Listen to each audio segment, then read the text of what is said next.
It's a Q&A Friday, and we want to just kind of dive deep into the questions that we've got together over the last week. We've been collecting some things that have popped up and thought it would be really fun to just have a conversation about it today. Each question that comes in, Gretchen will share a little and I'll share a little, and we know that all of you are going to learn from it. So that's what we're going to do today. So to kick us off, we got a question from Amanda that says, how do I know if I'm actually speaking to the right audience or just the one I always assumed I should be targeting? And this is a super common question that I think is really good to dig in on. I mean, Gretchen, I'll let you kind of start with that. Like, what would your response be to Amanda if she showed up on a call with us?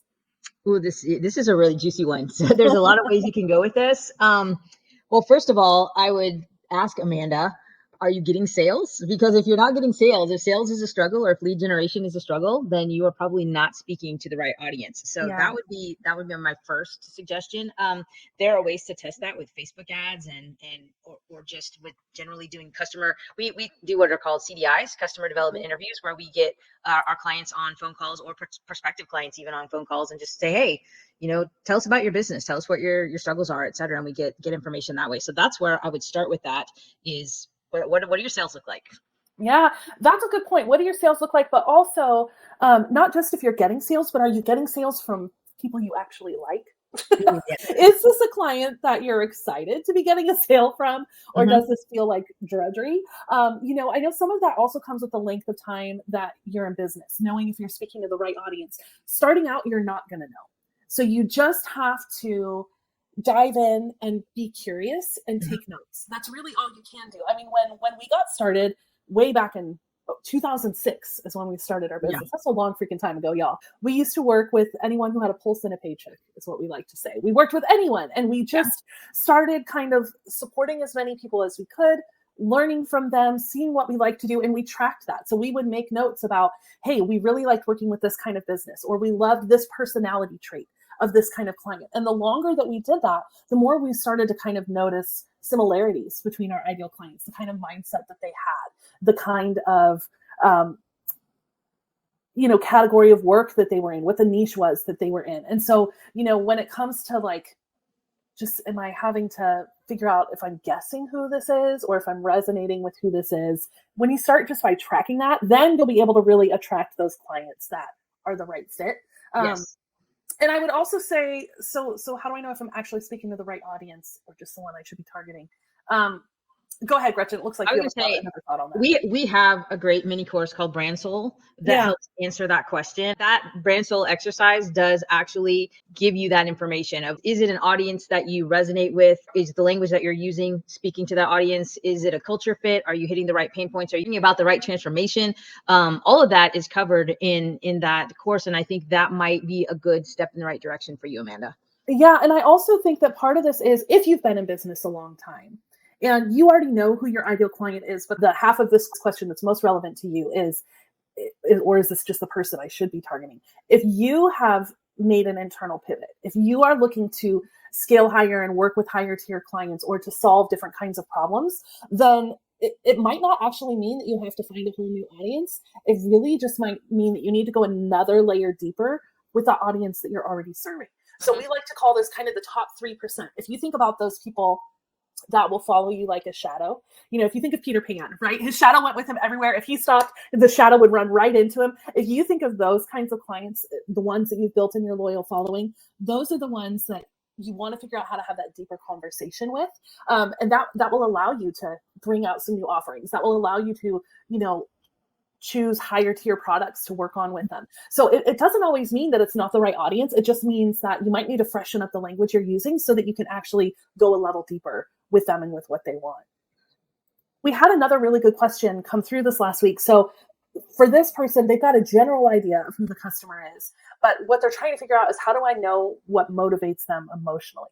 And I nerd out on this stuff because my original major was psychology. So when I was in school, that was like, I was really, I was double majoring in art and psychology because I wanted to get into art therapy. But then I also added a minor in marketing because I really wanted to think about how can I connect with people. And that actually kind of ties into what I was just saying a moment ago. It's about figuring out what is the new language that they want to have. Something that you might be able to do to figure out what motivates them is to do what Gretchen mentioned earlier, customer development interviews. So we like to do this anytime we're trying to come up with a new idea or we're looking to make some kind of pivot in the business, basically reaching out to a handful of your favorite clients and saying, hey, I really value your opinion. I'm coming up with something new. Can I have 20 minutes to chat with you? It's as easy as that. Make a list of anyone you think of that you could have this conversation with, because not all of them are going to have the time or the energy to respond. But the ones who do, just come with a list ready of questions. And you'll figure out as you get into that conversation what they're answering is going to tell you what they're being motivated by.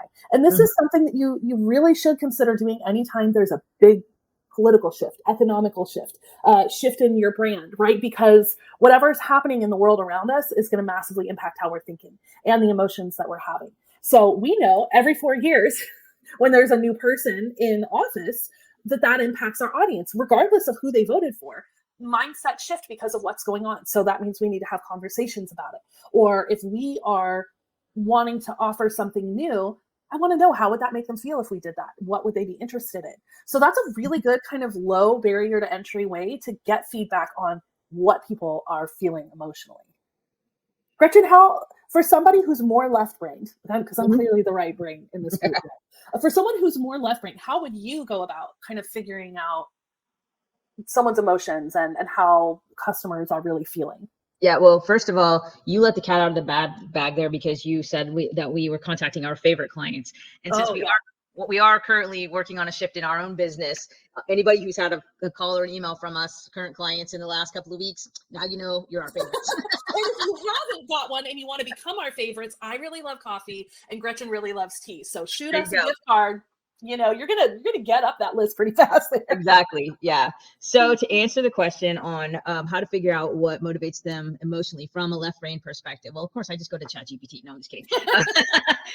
What I do, I actually would go back and look at and listen to customer testimonials, and because you're getting it in their words. And if it's video, it's even more impressive, because you're getting body language, you're getting eyebrow raises, you're getting smiles in certain places, so you can kind of really see what lights them up as they're talking about it. We get customer testimonials from a place called Share One. We can drop that link in as a shout out to our friends at Share One. What I'm saying is, with those testimonials, we are specifically asking them questions about the products and services that we work with them on. And so we're getting direct feedback about their experience with that. Yeah. So we're getting that emotional tie-in to know what motivated them to maybe work with us in a certain capacity. What transformation and outcome did they get from that? So it was pretty, that would be my number one go-to for trying to figure out emotion, is what are people actually saying versus on video and also in text testimonials, or even on social media as another good platform for hearing what people are saying about you or your business. Yeah, that's a really good one, because especially if you have an active Facebook group or you have a really highly engaged audience that they're constantly responding to your posts, right? That's a good way to kind of get a pulse on what they're thinking, what they're feeling, what they're talking about. You can also just be a creepy little spy and go to people's own social media pages, right? And see what they are posting about. And that will start to show you also kind of a state of mind. Honestly, that's a good thing to do even before you book your customer development interviews. Like, start seeing what people are talking about and use that to inform the kinds of questions that you want to ask. Even if it doesn't directly correlate, you're going to notice patterns, whether you're left-brained or right-brained, or you're that unicorn in the middle, right? It doesn't matter. You're going to notice some of those patterns, and that will give you clues to the kinds of things you could be asking. Yeah, that's actually one of the things I do regularly, is I get on, a lot of our clients come from the LinkedIn space. They're other business owners, so they're very active on LinkedIn. Yeah. I have lists of people in LinkedIn that we've either worked with or that are networking partners of ours, and I follow them and I check in with them, every couple of days, just to see what are they posting, what are they talking about, because that also helps to shift. Like when AI came out and everybody started talking about AI, I was paying attention to which one of the people in our network are talking about AI and which ones are not talking about AI, and what are they saying about it and how do they feel about it, and all of that stuff. And it's literally just running your fingertips. And if you know how to use those tools and how to navigate through, you can get that information relatively quickly on social media. And I think that kind of ties into the next question that came in for us too. Is it normal to feel like my audience has shifted over time?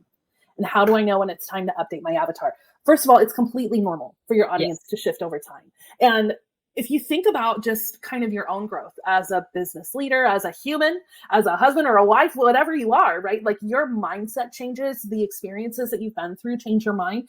Your audience is doing the exact same thing. They're going through their own personal experiences, and it is natural for that to shift over time.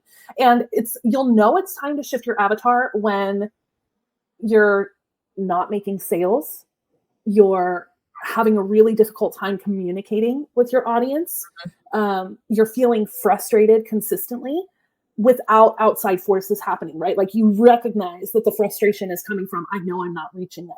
And so there's two parts to that. That could mean that the audience has shifted, and that could mean that your language needs to shift. So that's where you have to kind of do that internal process we were just talking about a few minutes ago of like going through and reviewing your content, making sure it's up to date, even potentially doing, some interviews with people to figure that out.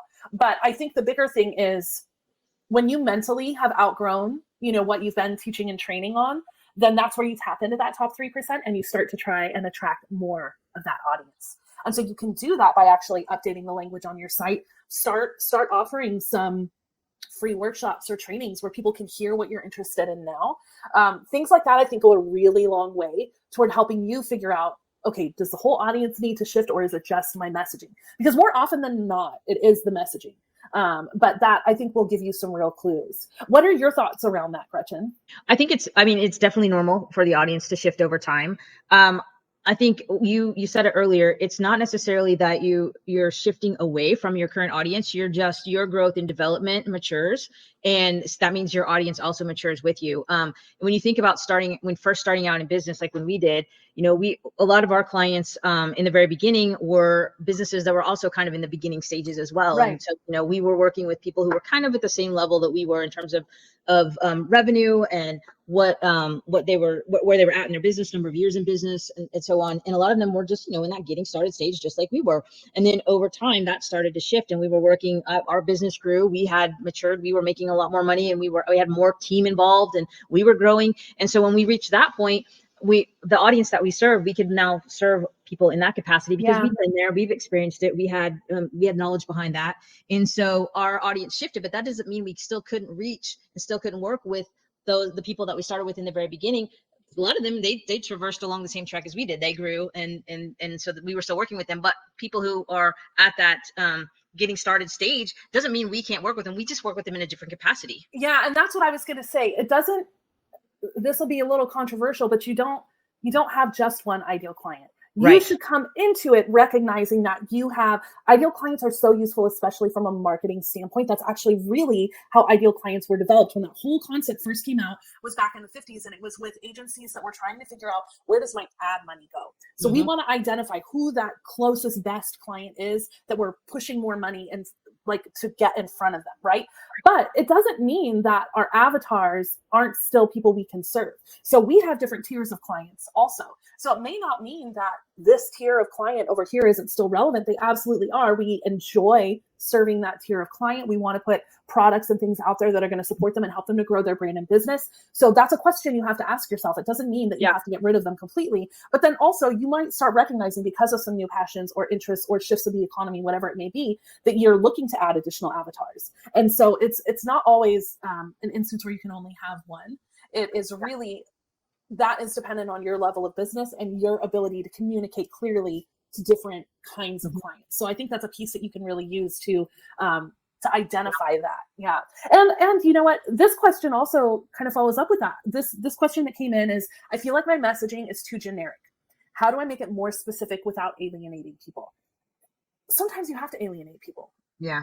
I'm sorry, but you do. You need people to have a clear yes or a clear no to what you're putting out there. What happens is when we have a message that doesn't alienate people, it almost becomes generic by default. And that's why your message isn't landing. That's why you feel like you need a different audience. That's because you haven't dialed into that language. So what you're asking about is, my messaging too generic? How do I do it without alienating people? Actually, you kind of want to. You want to make it easier for people to say a clean yes and a clean no. Yes. And also going through your, Gretchen mentioned it earlier, mentioned Brand Soul earlier. That's a program that we have that helps you identify your brand personality and what you stand for and the language you want to use and how you want to represent that in your brand out there. When you go through an exercise like that, that is an ideal way to make your content less generic. because you're becoming clear on how you want to be seen and perceived. You're becoming clear on who your ideal client is today, not who they were 3 years ago or 5 years ago, right? So you suddenly have this whole bank of language to work from to really make your messaging more effective. And it doesn't mean that it has to be rebel language. I think that might be part of what was meant when Lena was saying, I don't want to alienate people. It doesn't mean that you have to, make an uproar, but it means that there should be distinctive things that they're interested in. And by going through and getting clearer on who you are, then it's going to make it a lot easier for your content to be more specific without alienating people. Because look, when we think about it, regardless of what your area of expertise is, there are thousands, if not hundreds of thousands, potentially millions of people that can benefit from what you're sharing. So, you're not going to alienate people. You're only going to dive deeper into the arena of people that are meant to hear your message. And I think that's also almost a mental shift that we have to happen because we stay in our own little bubbles so much. So I think that's a good way to consider that also. I don't know. Is there anything from your perspective, Gretchen, about not making content overly specific, but also not becoming generic? Yeah, it really is a mindset shift. It's a scarcity mindset shift because you think, oh, if I dial it in and I start alienating people, oh, that's fewer people that I'm going to reach, et cetera. But that's actually what you want. You want that smaller pool of people because you're more likely to get yeses. When you do that, your conversion rates, this is going to be very left brain, but your conversion rates and your bounce rates and all the rates and all the things you track, they get way, way, way better when you're more targeted with your audience and know exactly who they are, and you're starting to alienate those other people. And that means they won't click on your ads because they're not the right customer for you. And then what happens then internally in your business is things get easier because you're not taking sales calls with people who can't afford your business. You're not taking sales calls with people who don't really get what you do or think you do want this thing, but you don't, because they got confused by something on your website. It makes things easier when you do this. So it's a little bit of stepping out of your comfort zone and doing that thing and making it be building that language on your website to make it more specific and not worried about the people that you're going to leave behind or whatever however you're saying that. But, and I want to challenge the notion of alienating someone. If that's how you're feeling, if you're worried about your content alienating someone, we already explained that you want to speak specifically, but also reframe this in your head, because what you're really trying to do is to become more connected to someone. So just think of this like your group of friends, right? You have rings of friends, if we're being honest about it. We have the ones we're closest to, and guess what? In most cases, that's because we have the most things in common. Then you have that next tier of friends where you're like, right, I know. So we're total opposites and we're absolute besties. But then if you look at your next ring of friends, they are people that you absolutely love, but they're not part of your everyday life. Then you move a little further out and you're like, hey, this is my work friend, right? Or you have that in any normal relationship. It's not about alienating people. It's about how do I find my freaking besties and speak the same language they're speaking, or jam into the same music. We're laughing at the same jokes. So flip it in your mind to think of it as that. And I think that'll go a long way for you. And you can also, with that same analogy, think of that, like obviously with your besties, it's not about selling them something, but it's about the amount of time you want to spend with that person. Yeah. You want to spend the people who are in your inner circle, so to speak, are the people you spend the most time with. Yeah. And when it comes to business, your ideal customer those are the people who are going to spend the most money with you. Yeah. Well, and I actually really enjoy this next question coming up. So what do I do if I have more than one ideal customer? Can I serve both without confusing my brand? Yes, absolutely. So this I want you to think of, even just going back to that friend reference, right? So that closest tier of friends is your primary ideal client. They're the ones that you have the exact answers for. You can serve them immediately. They are probably people that maybe are able to afford things at a certain level. The offers that you have for them are the most profitable. That is your closest ideal client. Your next tier of ideal client is someone you're still incredibly passionate about serving, but maybe there's a little difference in the profit margin, or maybe there's a little difference in the level that they're at in their business. We have multiple tiers of ideal clients. So one thing that I like to do, I really think about this when I'm getting on a podcast, when I'm being flown in, like I'm being flown in next week to go and speak and teach and do a workshop at an event. When they're bringing me in for that, I'm actually asking myself, which client avatar am I speaking to, and how do I help them the most? So you just tailor your teaching, your training, your offer to that specific person. So if you're someone in the health and wellness space and you're trying to figure this out for you, you have those clients who are like, oh gosh, I really want to do that year-long program with you because I know shifting my health in that way would be a radical improvement, but I don't know you well enough to know that I can do that. Or I don't have enough trust in myself to know I'm going to follow through on that thing. So that person isn't your ideal client. The ideal client is the one that can do the year-long program with you. But your other ideal customer is the one who's like, you know what? I want to try this. but I don't know if I can do a year. Let me commit to 6 months. You might have another tier that's like, I would love to someday get to that, but let me focus on the 3. I really recommend not having more than 3 kinds of customer avatars. Because that's when things start to get really muddy. In an ideal world, people have 2, but you just tailor your offers to them and you make that make sense. So right now, even with the training that we're doing, we are speaking to different tiers of clients with what we're doing today.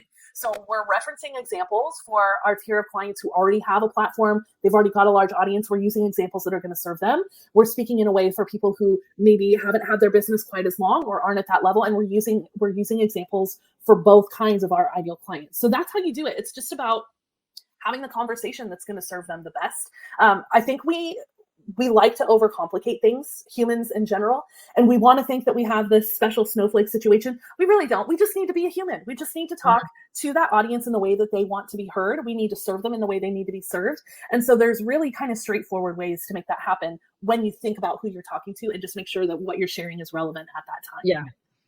I would go ahead. Add one thing, that just make sure that when you have 2 avatars like that there's a through line between it. I think you kind of touched on that, but I just wanted to make sure that was emphasized. You can't be like serving, I'm staring at my kitchen right now. You can't be serving knives at the same time you're trying to sell microwaves. They don't necessarily go together, So, I mean, yes, they're both in the kitchen. There's kind of a through line there, but there's not a real direct correlation with that. And that's where you want to just make sure that there is some kind of clear connection. In our case, just to give an example of that, in our case, we have like the Laylas and the JJs, and we have some of these folks that they are just out there and they are just crushing it in their business. And then we have another tier of client who that is their aspiration. They are on track to do those exact same things. They're leveling up every single day, and eventually they are going to be the next generation of JJs and Laylas. Making up new client names here. They're going to be that next generation of that. And so the through line for us is it's an aspirational journey. They're working their way towards it, and we know the trajectory, and we know how those other clients have gotten there and what needs to happen there. And so we're able to serve that next level of clients to move them in that direction. And I'll make one more comment about that, especially when it comes to if you're doing any teaching or training with the kind of audience you're serving. So like I mentioned before, a lot of our clients are in the health and wellness space. Even if you're reaching out to clients that have totally different health issues. If you have a through line that, hey, guess what? My focus is on gut health. So all the health issues I'm addressing are from that foundation. Always still speak to the highest level client that you have, because everyone else in your audience wants to learn that same, they want the same goods. Exactly. Right? So really make sure that you are speaking from that high level to everyone you're serving. We all want it, even if we're not at a place to implement it. But then make sure that you're offering examples for those different tiers. So same thing if maybe you're in the financial space. We have a lot of clients there. So maybe you have clients that have a much larger portfolio than others. The people who don't have as large of a portfolio still definitely want to know how to get there. So we're still speaking to that highest tier audience that we serve, and we're just making sure that we're adding in the additional support that the other tiers want to have. So I think that's a really good way to think through that.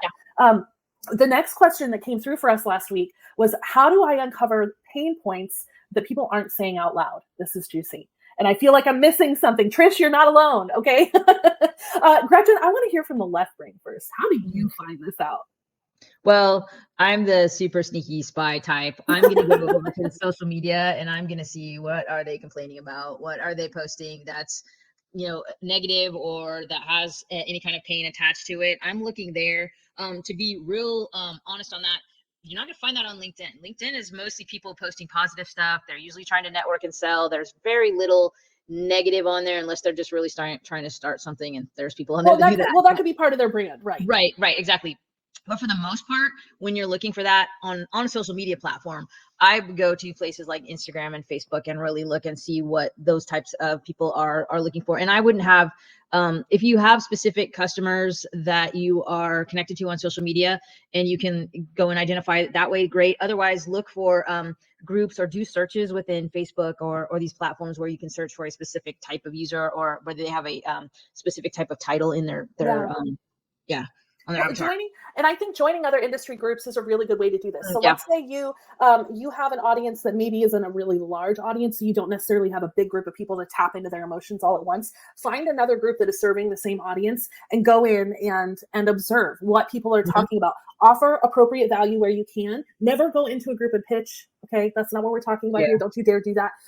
But if like, for us, if there are other branding groups out there that are in existence, or there's digital marketing agency groups, or there is groups for our specific audiences for health and wellness, or for finance, or for attorneys, right?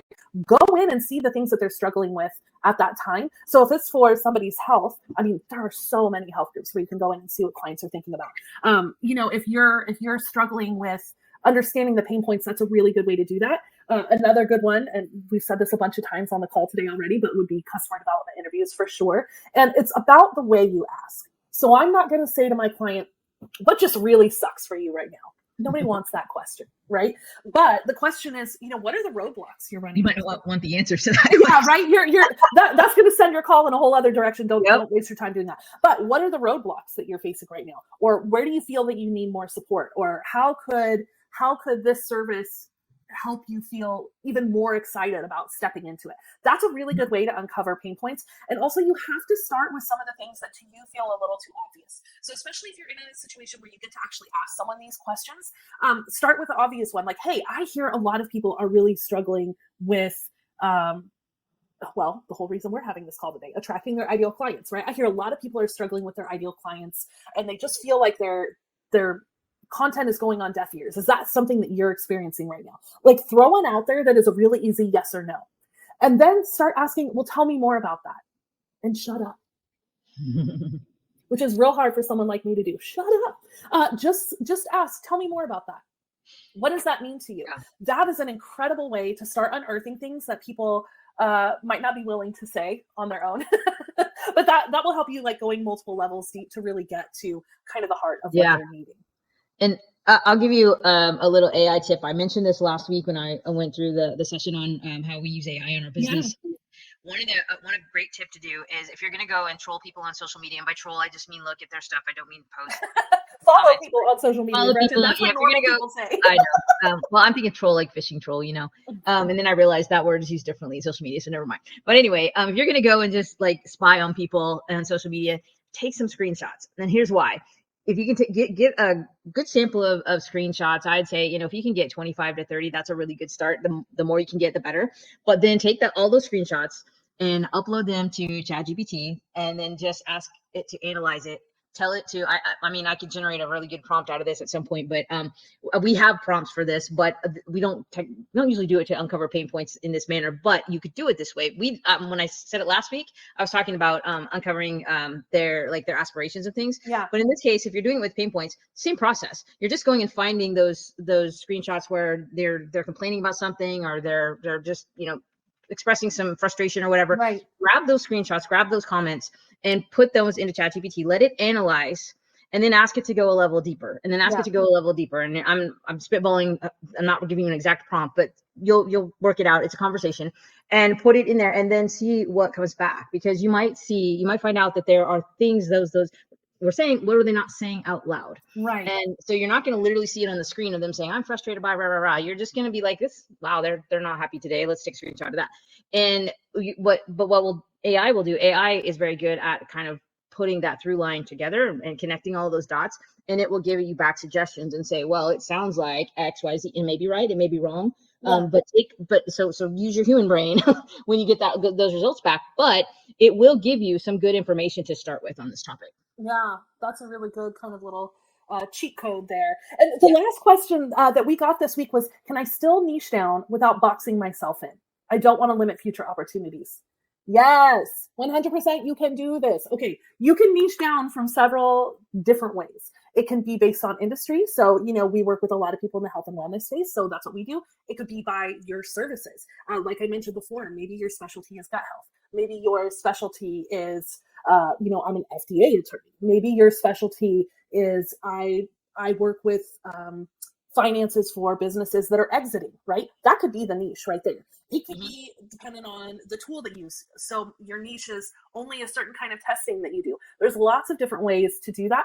And that whole idea about thinking that you're limiting future opportunities is such a fallacy, because think of any business or brand that you have followed for more than 3 years. Something in that business has changed. They suddenly have a new offer that they're putting out there. What it really boils down to at that point is you being able to make a compelling story about that.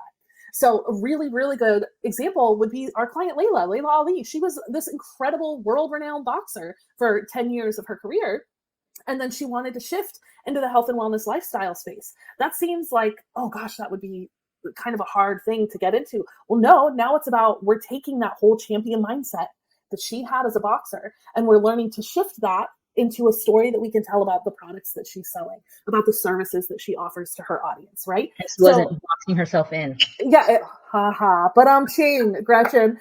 So that, I mean, that is really, that's just a mindset thing, honestly, thinking that you're limiting yourself. Because look, we could be Left Right Labs 10 years from now, could be a totally different company, but we're just going to share about the process. We're just going to say, hey, I'm passionate about this thing now. And that's the real key, is the passion part. Yeah. If you are passionate about what you're doing, it doesn't matter if it's shifting away from something before. It's just really pulling in that, like, what's that part of you that wanted to make the shift, and telling the story around that.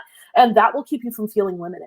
And also, niching down is one of those things that you can try on for size. You know, this is something that you can say, okay, I'm going all in on this industry right now, but down the road, you might want to shift it. Well, guess what? Then you start swapping out the testimonials on your site to be more in alignment with what the new thing is that you're promoting. Or you just go through and you share different information about what you're doing now. So I think that's one of those things that we just get inside our own head about. It isn't actually real. Well, I want to challenge the mindset. By the way, Future Brand Boss, love the username there. Right. You're saying you don't want to limit future opportunities, but what if niching down actually expands those opportunities, doesn't limit it? Because if you are niching down and you're focusing on one specific target audience, and that opens the door for you. Don't box yourself in with saying that you're limiting your future opportunities, because, and we can give a really good example of this. When we were first starting out in our business, like as Trina said, we had a pretty wide portfolio of clients, and when we niched down into influencers, that's when our business really took off. Yeah. And so we could have come into that and say, well, gosh, am I limiting? Am I, as to use someone else's term, alienating our clients? No.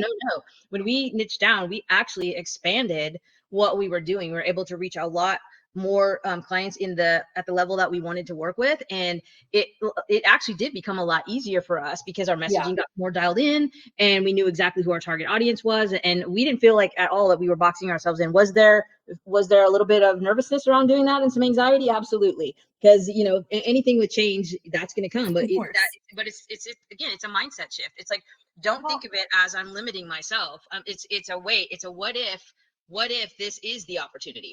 Yeah, and also we have the internet now, y'all. Yeah. Like, it's we don't have the limitations we used to have when all we could work with was local audiences, right? So there's so many people in this world that need what you do. There's so many people where you are the answer to the pain that they're experiencing.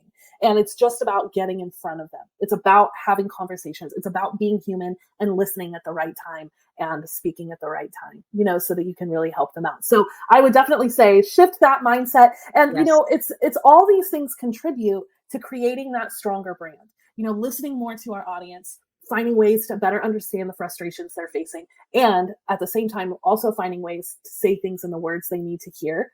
If that's something that you're trying to get better at, you're trying to figure out how strong is my brand, how well am I connecting with my audience, I want you to go to leftrightlabs.com/quiz. Take this quiz. It's free. It takes like 5 minutes to do, but it's really going to shine a light for you on the areas. Seconds. I'm sorry? It takes about 60 seconds. It's super short. Oh yeah, what am I talking about? 60 seconds to do. But it'll help you. It'll give you scores and say, hey, this is what's working really well for you. This is where you need some support. And that's going to help you stop wondering, is this working? Is this not working? So it's going to get you answers right away. In 1 minute, boom, done. You have that information. And if this has been helpful to you today, please like and subscribe. Share this information with friends and entrepreneurs and business owners that are looking to grow their brand. So, we're here to help you out, and so glad we got to do this Q&A Friday with you today. Yes, so I'm fun. Trina. And I'm Gretchen. And we're here to help you get clear, get noticed, and get paid. We'll talk to you next week. Bye-bye.